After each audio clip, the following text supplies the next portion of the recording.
అనేది ఓ ఎమోషన్. సొంత గూడు ఎప్పుడు లెక్క వేయలేని స్థిరమైన ఆస్తి అనుకోవచ్చు.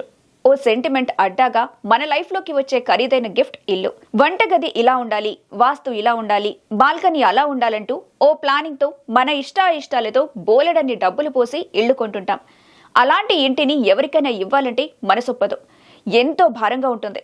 దానికి పరిహారం ఇస్తామన్నా చాలా మంది ససేమిరా అని అంటారు.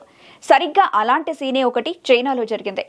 భారీ నగదిస్తాము, మీ ఇంటినివ్వండి అని ఆఫర్ చేసినా నో అని సింపుల్ గా రిప్లై ఇచ్చి ఇప్పుడు తలపట్టుకుంటున్నాడు. ఇంతకీ ఆ ఇల్లెవరిది, ఈ కథేంటి అని ఆలోచిస్తున్నారు కదా. Let's watch the story. Road పక్కన ఇల్లుంటే ఎప్పుడైనా సరే రోడ్డు విస్తరణలు సగానికి పోయే అవకాశం ఉంటుంది. దీనిపై అధికారులకు కూడా ఎదురు చెప్పలేం. కొందరైతే కోర్టుకెళ్లి ఆపాలని ప్రయత్నించినా ఫలితం ఉండదు. అయితే ఓ వ్యక్తి ఎంత డబ్బు ఇచ్చినా రోడ్డు విస్తరణకు తన ఇంటినివ్వలేదు. అధికారి ఆఫర్లకు లొంగలేదు. ఈ మార్గంలో వంతెన పడుతోంది, రోడ్డు నిర్మాణానికి నీ ఇల్లివ్వు అడ్డుగా ఉందని చెప్పినా ససేమిరా అన్నారు.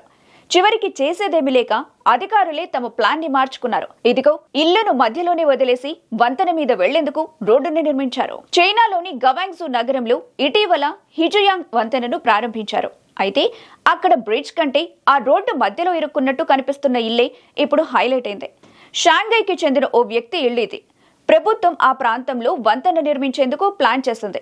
దీంతో పరిసర ప్రాంతాల్లో నివసిస్తున్న ప్రజలకు పరిహారం అక్కడి నుంచి వాళ్లను పంపించి ఇళ్లు కూలగొట్టి రోడ్డును విస్తరించింది. అయితే హ్యాంగ్ పింగ్ అనే వృద్ధుడు మాత్రం తన ఇంటిని కూల్చేందుకు అస్సలు అంగీకరించలేదు. చైనాలోని షాంఘైకి చెందిన హ్యాంగ్ పింగ్ కు 2 అంతస్తుల ఇల్లుంది. ఈ ఇంటిని ఆనుకొని హైవే రోడ్డు విస్తరణ జరుగుతుంది.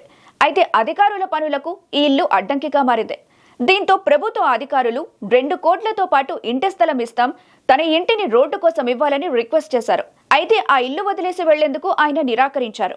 అధికారులు చేసేదేం లేక ఆ ఇంటిని వదిలేసి చుట్టూ రహదారి నిర్మించారు. ఇప్పుడు తన నిర్ణయానికి చింతిస్తూ వాహనాల రణగుణ ధ్వనుల మధ్య వృద్ధుడు ఆ ఇంట్లో నివసిస్తున్నాడు.